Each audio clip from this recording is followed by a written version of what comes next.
Baik, Assalamualaikum warahmatullahi wabarakatuh. Alhamdulillahirabbil alamin. Assalatu wassalamu ala Rasulillah wa ala alihi washabbihi wa mawalah. Teman-teman sekalian, pada kesempatan kali ini akan saya sampaikan sebuah materi yang sebenarnya kita sudah pernah mendengarnya, tetapi secara keilmuan, secara pendalaman, walaupun tidak begitu dalam sekali kita karena materinya adalah untuk orang awam atau untuk pengetahuan yang penting banget kita ketahui. Maka pada kesempatan kali ini akan saya sampaikan ilmu atau materi kesehatan tentang tuberkulosis paru ya. Kita fokus ke tuberkulosis, tapi pada kesempatan kali ini akan saya sampaikan tentang tuberkulosis paru karena ada tuberkulosis yang lain seperti TBC ya. Singkatannya tuberkulosis itu TBC, tuberkulosis usus, tuberkulosis kelenjar getah bening, bahkan TBC tulang pun ada. Nah, pada kesempatan kali ini akan saya sampaikan tentang TBC paru-paru. TBC itu singkatan dari tuberkulosis yang itu merupakan bakteri. Ya, penyebabnya adalah bakteri yang disebut dengan Mycobacterium tuberculosis. Nah, ketika menyerang seseorang atau menginfeksi seseorang, maka orang tersebut akan mengalami beberapa gejala dari kondisi sakitnya. Bagaimana cara penularannya? Cara penularan TBC ini adalah melalui kontak langsung ya. Misalnya suami istri bisa kontak langsung ya. Mungkin juga kontak tidak langsung, misalnya dengan melalui udara ya. Orang batuk, di depannya ada orang sehat yang dalam kondisi dia mungkin mendukung untuk hidupnya kuman TBC, maka orang itu bisa terinfeksi ya. Orang batuk begitu dari orang yang terkena TBC, kemudian dia di depannya dia menghirup partikel atau droplet ya, partikel ludah atau udara yang di situ ada kuman TBC, maka akan masuk ke dalam tubuh orang tersebut dan di situ berkembang biak. Nah, ini kontak yang melalui udara, bisa juga melalui makanan ya. Melalui makanan misalnya minum gantian begitu kan. Dari mulut orang yang kena TBC ganti kepada mulut orang yang sehat. Maka ini pun akan menyebabkan orang yang sehat tersebut terinfeksi kuman TBC. Demikian pula melalui kulit. Orang batuk kemudian di situ mungkin jauh ya, agak jauh ada kulit yang terluka dan masuk lewat situ pun bisa. Nah, masa inkubasinya berapa hari? Masa inkubasi adalah masa munculnya gejala TBC ya, setelah terjadi masuknya kuman kepada orang yang sehat. Masa inkubasinya adalah 4-6 minggu. Jadi kalau ada orang yang sudah kemasukan kuman TBC, maka 4-6 minggu kemudian baru dia akan mengalami gejala-gejala. Gejalanya apa nanti akan saya sebutkan. Jadi tidak langsung orang yang begitu kena langsung besok itu kemudian jadi kena TBC, enggak. Tapi dia akan berkembang biak dulu, kemudian akan mengalami proses infeksi pada orang tersebut, nanti baru akan muncul gejala-gejala TBC pada orang tersebut.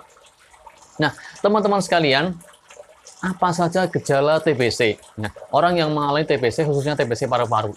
Yang pertama, bahwa orang yang mengalami penyakit TBC, dia akan diantaranya adalah batuk-batuk. Ya, karena yang diserang paru-paru adalah saluran pernapasan, maka dia salah satunya akan mengalami batuk-batuk. Ini sebagai manifestasi atau sebagai reaksi paru-paru untuk menolak adanya infeksi atau ada bakteri-bakteri di situ. Nah, batuknya mungkin di awal-awal jarang, lama-lama semakin sering ya, semakin sering, kemudian berdahak juga ya. Ini. Kemudian pada sore hari akan terjadi rasanya itu keringat dingin ya, rasanya menggigil kadang, dan malam harinya kadang muncul keringat dingin. Nah, dan ini sering terjadi pada orang-orang yang mengalami TBC paru, di malam hari akan berkeringat, tapi keringatnya keringat dingin. Dalam waktu yang cukup lama, mungkin 2 bulan, 3 bulan, atau bahkan lebih, itu akan tampak penurunan berat badan. Nah, badannya makin lama makin kurus, padahal makannya biasa saja ya, tidak menurun, tapi semakin lama badannya semakin kurus karena ada proses infeksi di dalam paru-parunya.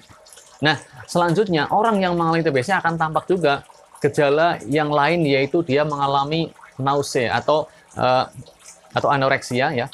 Di samping badannya itu rasanya lemah, lemes, dia juga akan mengalami anoreksia, itu tidak ada nafsu makan ya, nafsu makannya akan berkurang lama-lama seperti itu. Dan tampak pula dia akan mengalami pucat ya, pucat atau anemis ya. Jadi ketika dilihat, untuk memudahkan kita, ketika dilihat di sini ya, di bawah bola mata kita ada ini yang putih-putih ini. Kalau orang yang TBC itu dia Di antara gejalanya adalah akan pucat, tampak warnanya putih. Ya. Kalau orang normal kan warnanya merah muda. Nah, ini di antara tanda-tanda orang yang terkena TBC. Di antara tanda yang lain adalah dia batuk darah. Nah, beda ya, nanti kita bedakan batuk darah dengan muntah darah. Kalau batuk darah itu terjadi ketika batuk, kemudian dia mengeluarkan darah dan darahnya warnanya merah segar. Tapi kalau muntah darah, itu darahnya warnanya merah kehitam-hitaman. Ini terjadi ketika kondisi penyakit pada orang tersebut sudah mengalami stadium yang cukup berat ya. Jadi di situ sudah ada luka yang besar, luka kecil-kecil lama-lama besar. Kemudian bagaimana pemeriksaannya untuk mengetahui bahwa seseorang itu benar-benar terkena atau terinfeksi TBC atau tidak? Maka kita ketika mengalami gejala seperti itu, ya naudzubillah, atau keluarga kita atau tetangga atau siapapun, maka dia hendaknya langsung ke fasilitas kesehatan untuk diperiksa lebih lanjut. Ketika ada gejala batuk yang lama, kemudian berkeringat dingin di malam hari, ada penurunan berat badan, ada nafsu makan menurun, bahkan mungkin pucat dan sebagainya yang disebutkan tadi, maka dia segera untuk diperiksakan di fasilitas kesehatan terdekat, puskesmas misalnya, untuk diperiksa. Nanti akan diperiksa dahaknya, untuk diperiksa di laboratorium apakah di situ ada kuman, basil yang menunjukkan adanya bakteri tuberkulosis tersebut. Atau mungkin di rumah sakit akan diperiksa dengan pemeriksaan lebih lanjut dengan yang namanya TCM atau tes cepat molekuler yang lebih cepat lagi daripada pemeriksaan bakteri tahan asam atau melalui dahak, atau juga dengan dilakukan tes tuberkulin pada kulit penderita. Dan juga akan dilakukan lebih lanjut rongsen dada atau rongsen torak untuk melihat seberapa luas infeksi yang terjadi pada paru-paru ketika orang tersebut sudah ada gejala batuk yang cukup lama, yang terindikasi adanya TBC. Nah, teman-teman sekalian, bagaimana langkah atau penata laksanakannya untuk menyembuhkan? Ya. Mungkin ada pertanyaan, apakah TBC ini bisa sembuh? Maka bahkan ada program dari pemerintah, TOS TBC. Temukan, obati sampai sembuh pada penderita tuberkulosis paru-paru khususnya, atau tuberkulosis yang lain walau alam. Nah, teman-teman sekalian, apa penata laksanaannya setelah kita tahu bahwa TBC ini bisa sembuh? Yang pertama, dia harus istirahat yang cukup. Jadi ketika sudah menderita penyakit TBC, dia tidak boleh terlalu capek, bekerja keras, terlalu capek lagi, tapi dia harus diistirahatkan dalam rangka untuk pertama isolasi, ya, isolasi agar dia tidak menularkan ke orang yang masih sehat, keluarga yang masih sehat. Kemudian yang kedua, dia dalam rangka untuk memulihkan kondisinya, ya, agar lebih baik lagi. Kemudian juga dalam rangka untuk mengobati, ya, di samping kondisi fisiknya, dia juga untuk mengobati dia dalam masa pengobatan sehingga akan menjadi lebih efektif ketika dia diobati, dia juga istirahat yang cukup. Kemudian selanjutnya adalah dia harus makan makanan yang bergizi, khususnya yang tinggi kalori, tinggi protein. Makan tahu, tempe diperbanyak, kemudian ikan, telur. Kalau perlu ditambah ekstra di antara jam-jam makan itu minum susu, ya. Atau buah-buahan, jus buah yang akan memberikan kepada dia vitamin, nutrisi yang cukup sehingga sel-sel yang sudah mati, khususnya jaringan paru-paru, akan menjadi lebih cepat pulih kembali, di samping kondisi fisiknya akan semakin membaik. Kemudian teman-teman sekalian, selanjutnya adalah kondisi rumah, hendaknya dijaga kebersihannya, ya, khususnya ventilasi harus cukup, ya. Jangan sampai rumah orang yang terkena atau terinfeksi TBC itu dalam kondisi yang pengap, gelap, kemudian tidak terkena sinar matahari. Bahkan kalau tidak ada jendela, buka jendela bagian atas atau gentengnya. Ini biar ada sinar yang masuk, udara yang berganti. Karena kuman TBC kalau sudah keluar dari tubuh seseorang, maka dia tidak akan tahan terhadap udara yang kering atau udara yang terkena sinar matahari. Sementara kalau di dalam tempat yang lembab, tempat yang gelap, tempat yang di situ tidak ada sinar matahari, maka kuman TBC akan bertahan lebih lama. Teman-teman sekalian, untuk selanjutnya adalah mencegah penularan. Orang yang terkena TBC hendaknya dia tidak berhubungan dengan orang tanpa masker, ya, dengan jarak terlalu dekat, khususnya dalam masa pengobatan, ya. Pengobatan TBC nanti akan diprogram oleh pemerintah minimal 6 bulan minum obat TBC.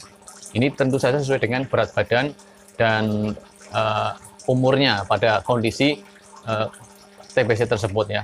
Artinya berapa dosisnya, berapa jumlahnya nanti disesuaikan dengan itu.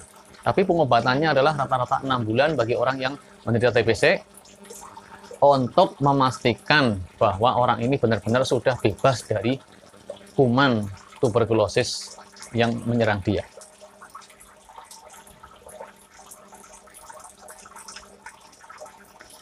Nah, berhasil atau tidaknya ini sangat tergantung dengan pertama adalah kemauan dia untuk bersemangat dalam proses penyembuhan. Di samping minum obat yang disiplin, tidak putus-putus, ya, dia juga harus nutrisi yang cukup, istirahat yang cukup, kemudian juga ada pendidikan bagi keluarganya untuk mendukung dia. Karena orang TBC itu kondisinya udah lemes, males makan, apalagi minum obat yang banyak ya.